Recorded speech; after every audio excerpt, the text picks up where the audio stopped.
15 beautiful Black R&B singers who died young tragically. They were beautiful, they were gifted, and they were gone far too soon.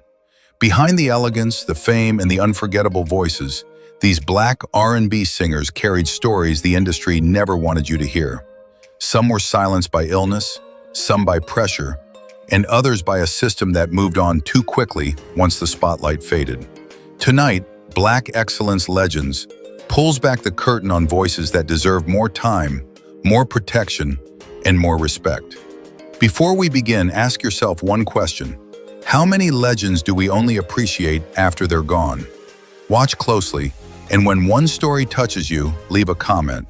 Their voices deserve to be remembered. Zulema Kuso. Zulema Kuso remains one of the most overlooked yet deeply respected voices in American soul and gospel history.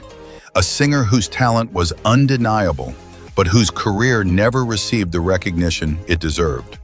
Born in 1948 in Tampa, Florida, Zulema was raised in the church, where her powerful contralto voice quickly set her apart. By the late 1960s and early 1970s, she had become known among musicians as a vocalist of rare emotional intensity, blending gospel depth with soul phrasing in a way that felt both spiritual and raw. Zulema recorded for RCA Records and released several albums in the 1970s, including Zulema, 1975, and RSVP, 1978.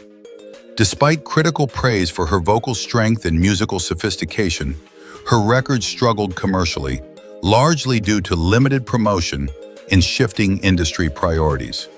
During an era when record labels aggressively molded female artists into narrow commercial images, Zulema resisted being reshaped or diluted. Her refusal to compromise artistically often left her marginalized in a business that favored conformity over authenticity.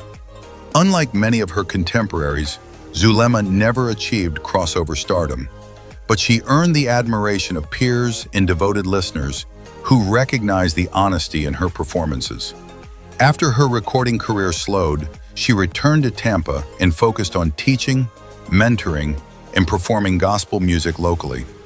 Her later years were marked by financial hardship and declining health, conditions that affected many soul singers whose contracts offered little long-term security. Zulema Kuso passed away in 1992 at the age of 38 after suffering a heart attack. Her death received minimal national attention, reflecting how quietly the industry had already moved on. Yet her voice endures as a reminder of how many gifted Black women shaped soul music without ever receiving its rewards. Zulema's story is tragic not because of scandal, but because extraordinary talent was allowed to fade without protection, preservation, or proper honor. Syreeta Wright. Syreeta Wright was far more than a footnote in Motown history. She was a songwriter, a visionary artist, and a rare female voice who dared to blend soul music with introspection, spirituality, and emotional vulnerability at a time when the industry preferred simplicity over depth. Born in 1946 in Pittsburgh and raised in Detroit, Syreeta entered Motown not as a star, but as a creative force behind the scenes. She co-wrote some of Stevie Wonder's most iconic songs, including Signed, Sealed, Delivered, I'm Yours, shaping the sound of an era without standing in its spotlight. In the early 1970s, Syreeta stepped forward as a solo artist, releasing albums such as Syreeta, 1972, and Stevie Wonder Presents Syreeta, 1974. Her music was unconventional, poetic, and emotionally layered, often addressing identity, love, and faith rather than radio-friendly romance.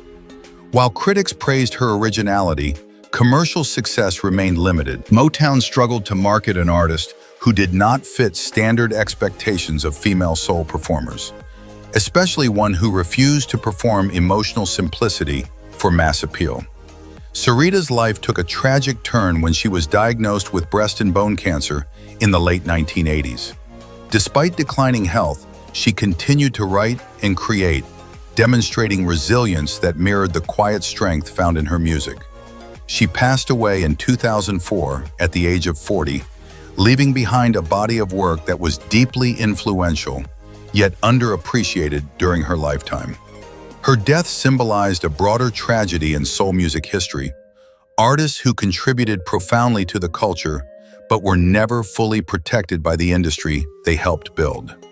Syreeta Wright did not die unknown, but she died without the recognition her artistic courage deserved. Today, her legacy stands as a reminder that true innovation is often celebrated too late. Tammy Terrell. Tammy Terrell's voice represented joy, romance, and youthful optimism, yet her life told a far more painful story. Born in 1945 in Philadelphia, Tammy was a gifted performer from childhood, signing her first record deal as a teenager. By her early 20s, she had become one of Motown's brightest rising stars, best known for her electrifying duets with Marvin Gaye. Songs like Ain't No Mountain High Enough and Your Precious Love became timeless classics, defining the golden age of soul music. Behind the scenes, however, Tammy's health was quietly deteriorating. In 1967, she collapsed on stage during a performance, an incident initially dismissed as exhaustion. Doctors later discovered a malignant brain tumor, a diagnosis that would alter the course of her life. Despite undergoing multiple surgeries and aggressive treatments, Tammy was often encouraged to continue recording and appearing publicly, even when her condition severely limited her strength. As her illness progressed, Tammy was gradually removed from live performances, and studio recordings were completed using stand-in vocal techniques to preserve her sound.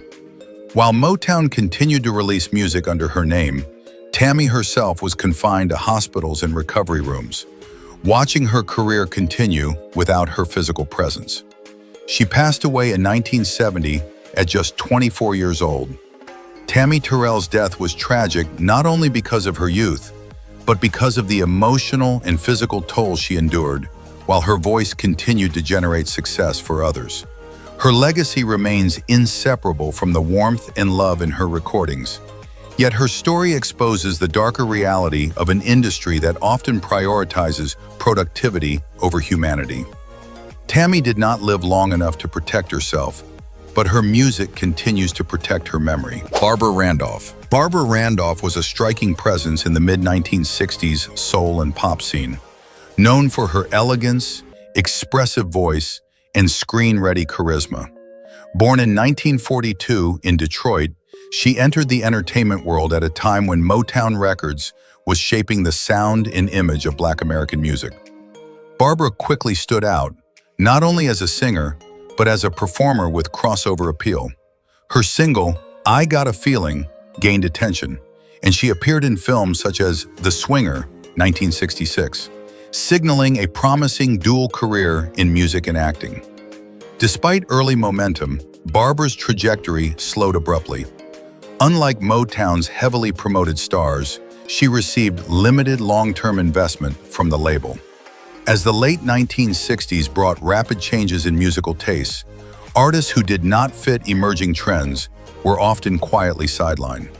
Barbara gradually withdrew from the spotlight, choosing a private life over an industry that offered little creative stability or personal protection. In later years, she lived largely outside public view, and her once rising career faded from mainstream memory.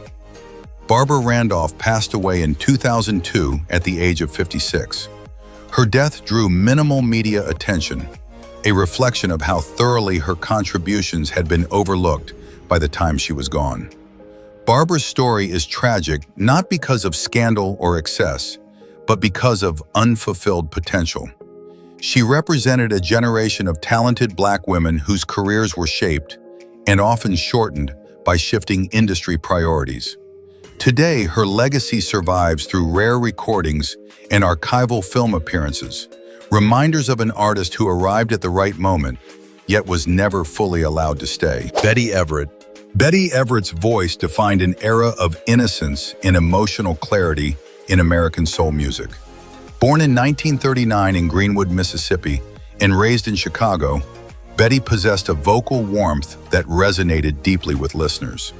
Her 1964 hit, It's in His Kiss, the Shoop Shoop song, became a cultural landmark, instantly recognizable and endlessly replayed across generations.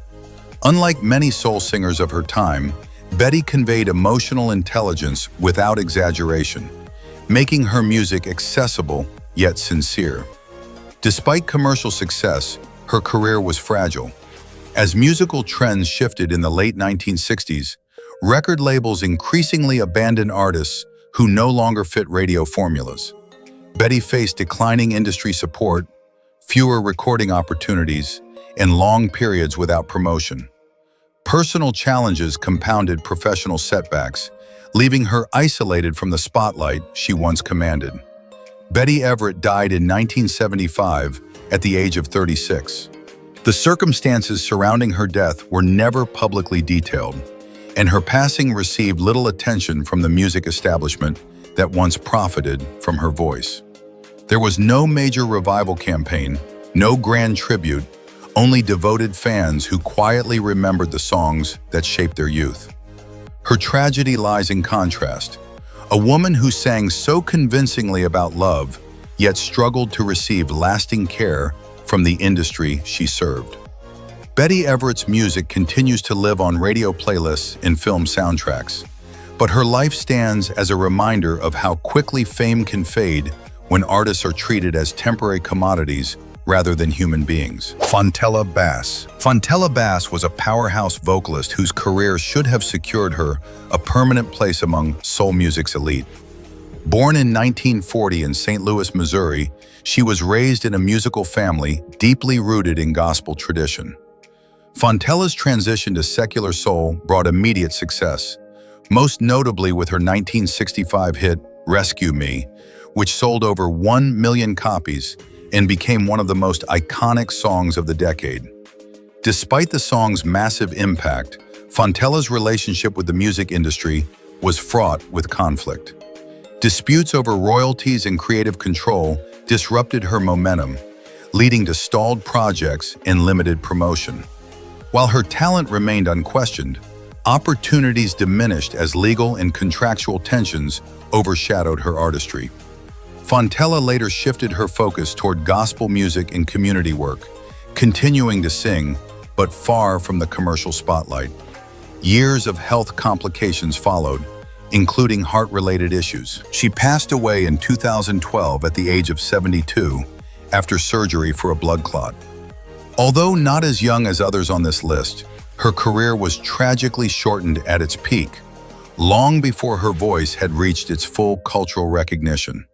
Fontella Bass's story highlights a different kind of tragedy, not sudden death, but the slow erosion of opportunity.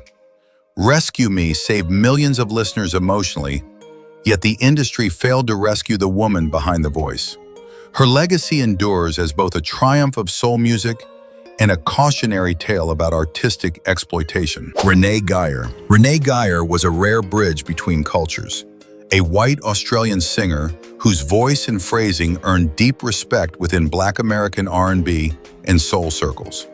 Born in 1953 in Melbourne, she grew up immersed in rhythm and blues, developing a gritty, emotionally direct vocal style that set her apart from mainstream pop singers of her era. By the mid-1970s, Renee had become one of Australia's most successful soul artists, with albums like It's a Man's World and Ready to Deal earning critical praise for their authenticity and restraint. In pursuit of artistic growth, Renee relocated to the United States in the early 1980s, working with respected musicians and producers in Los Angeles. She collaborated with members of Stevie Wonder's Circle and recorded material that leaned more deeply into classic soul traditions. Yet commercial success in the US remained elusive. The American industry struggled to position her, viewing her as musically credible but difficult to market within rigid genre and racial expectations. Despite these challenges, Renee continued recording and touring internationally, maintaining a loyal audience in soul communities rather than chasing mainstream trends.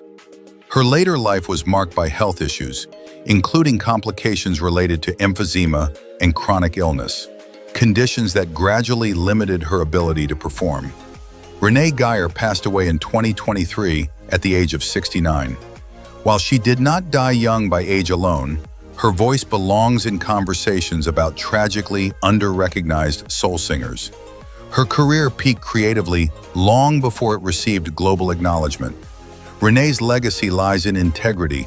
She sang soul music not as imitation, but as lived truth, proving that authenticity, not appearance, is what gives the genre its enduring power. Linda Jones. Linda Jones possessed one of the most electrifying voices of late 1960s soul, a sound that combined vulnerability with astonishing control. Born in 1944 in Newark, New Jersey, she was raised in a musical family and began performing professionally while still young.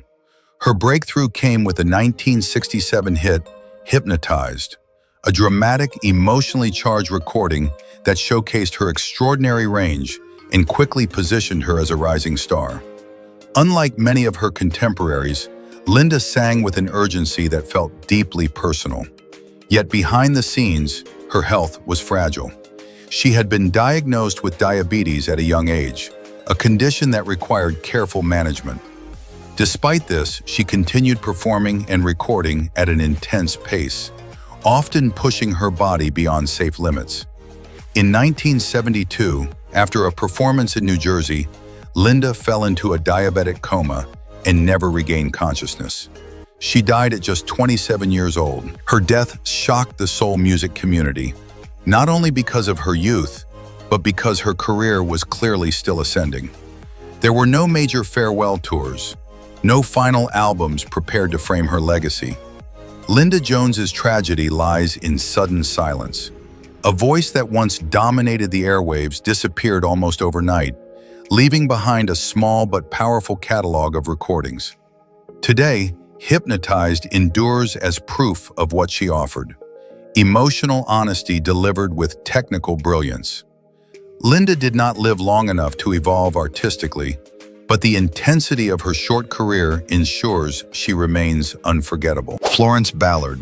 Florence Ballard was the emotional backbone of the Supremes, a founding member whose voice carried the raw soul that defined the group's earliest sound. Born in 1943 in Detroit, Florence grew up singing in church and talent shows, developing a rich, powerful tone that contrasted sharply with the polished image Motown later promoted. In the early 1960s, she stood at the center of one of the most successful girl groups in music history. As Motown refined the Supremes' commercial image, Florence's role diminished.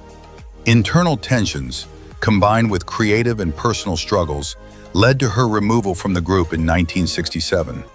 The loss of identity, income, and artistic purpose took a severe toll.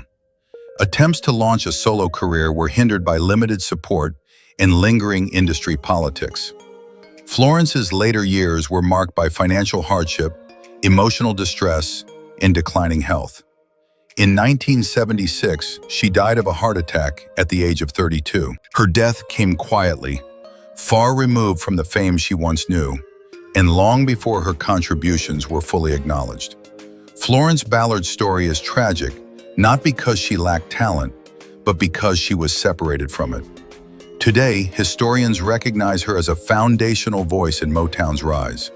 Her life serves as a reminder that success can be fragile, and that some of the most important voices in music history were silenced long before justice or recognition could reach them. Phyllis Hyman. Phyllis Hyman was a singer whose voice carried the weight of emotional truth, a deep and resonant mezzo-soprano that conveyed longing, resilience, and vulnerability with rare honesty.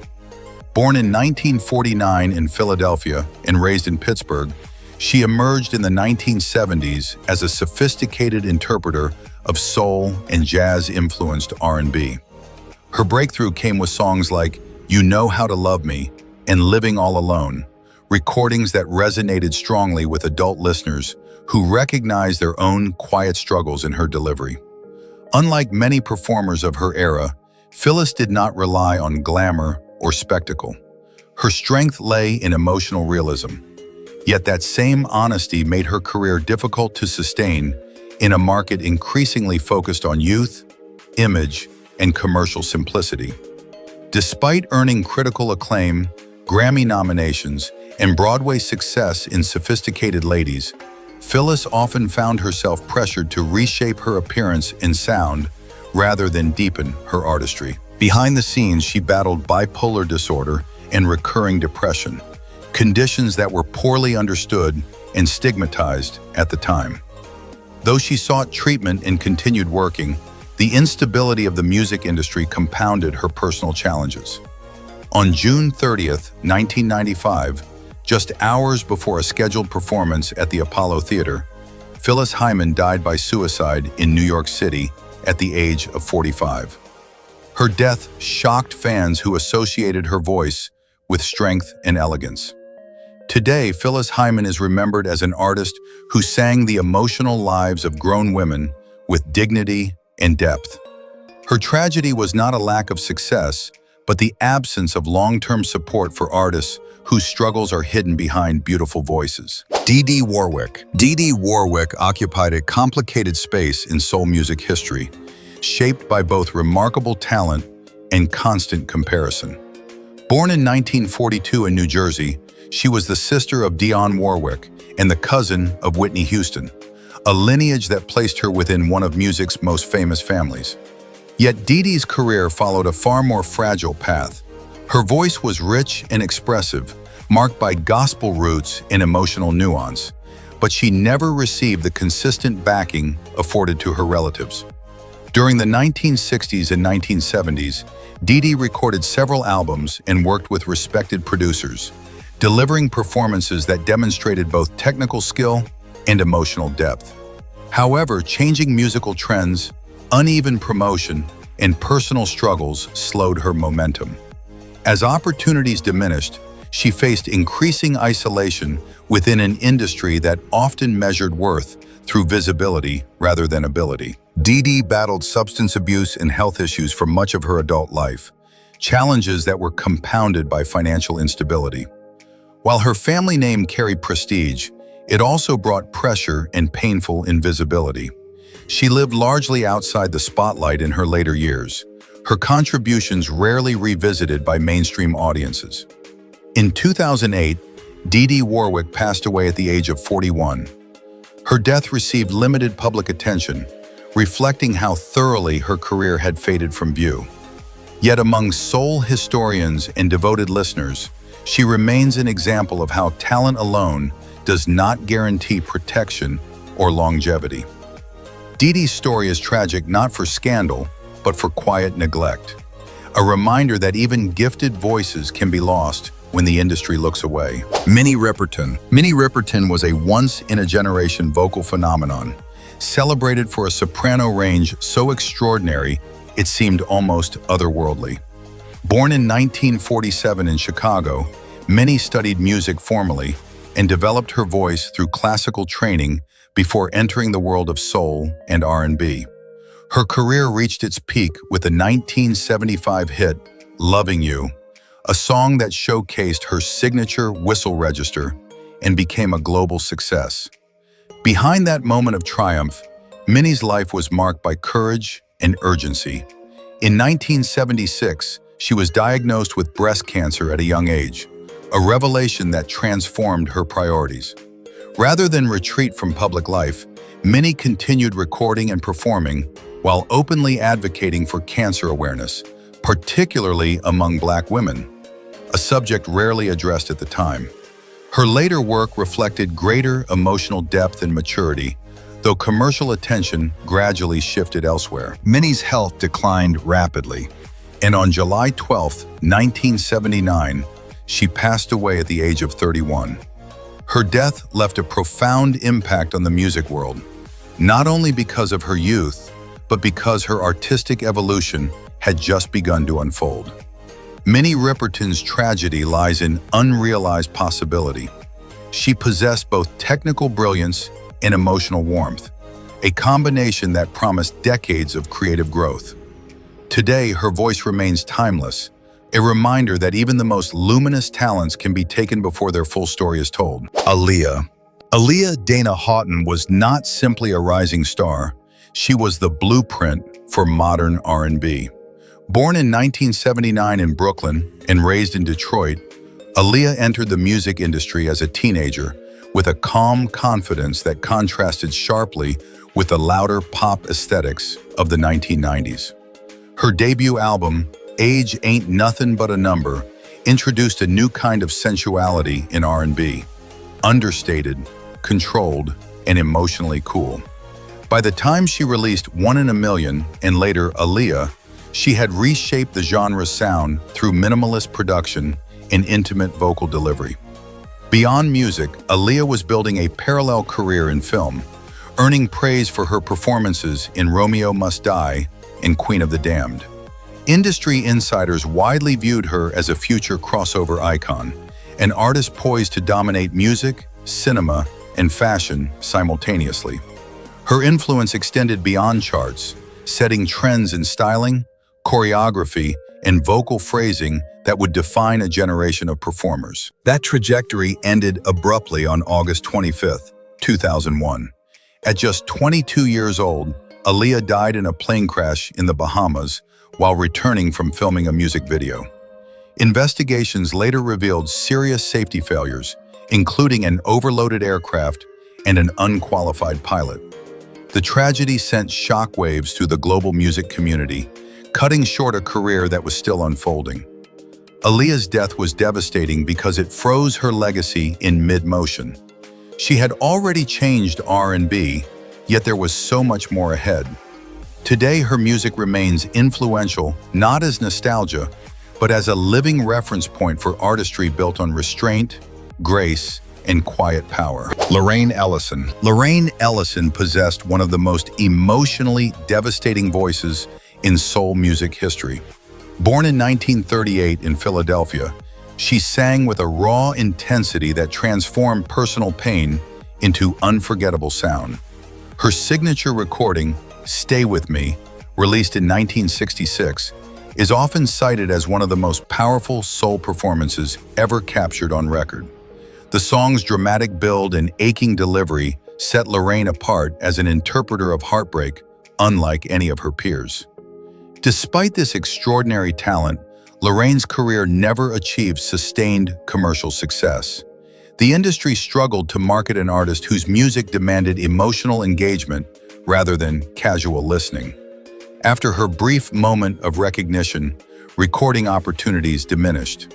She refused to soften her sound or repeat formulas simply for chart placement, a decision that limited her exposure but preserved her artistic integrity. As mainstream attention faded, Lorraine continued performing in smaller venues, often far from the spotlight that once seemed within reach.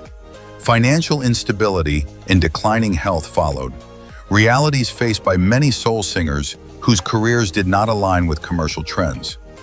In 1975, Lorraine Ellison died of pneumonia at the age of 34. Her passing went largely unnoticed by the broader music press. The tragedy of Lorraine Ellison lies not in scandal or excess, but in neglect. She created one of soul music's most enduring recordings, yet never received the career support such brilliance warranted. Today, her voice lives on through a single, immortal song, reminding listeners that sometimes the most powerful artists are those the industry fails to protect. Judy Clay. Judy Clay was a trailblazer whose courage reshaped the boundaries of American popular music. Born in 1938 in New York City, she emerged during the early 1960s as a gifted soul singer with a commanding voice and stage presence. Her place in history was secured with the 1968 duet, Storybook Children, recorded alongside white singer Billy Vera. At a time of deep racial division in the United States, the song represented a quiet but profound act of defiance. While Storybook Children achieved critical acclaim, the backlash was immediate. Many radio stations resisted playing the record, and Judy faced industry hesitation rooted not in talent, but in racial politics.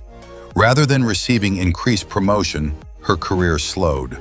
Opportunities narrowed, and subsequent releases failed to receive sustained backing from record labels wary of controversy. Judy gradually stepped away from mainstream music, her pioneering role largely unacknowledged as the industry moved on. In 1979, she died of a stroke at the age of 40. Her death passed with little media attention, despite the cultural importance of her work. Judy Clay's tragedy lies in timing. She challenged barriers before the industry was willing to reward such courage. Today, her legacy is not measured by chart numbers, but by impact. She sang beside someone society told her she should not, and in doing so, helped open doors that others would later walk through more freely. If you've made it this far, then these voices still matter to you. These women didn't just sing songs, they carried pain, hope, and truth in every note, often while the world demanded silence once the music stopped. The real tragedy isn't only that they died young, but that many were truly valued only after they were gone. So now the question is yours. Do we honor Black artists while they're still here, or only when memory replaces presence? Share the name you miss the most in the comments, and keep their legacy alive by supporting Black Excellence Legends. Because remembrance is the one thing time cannot erase.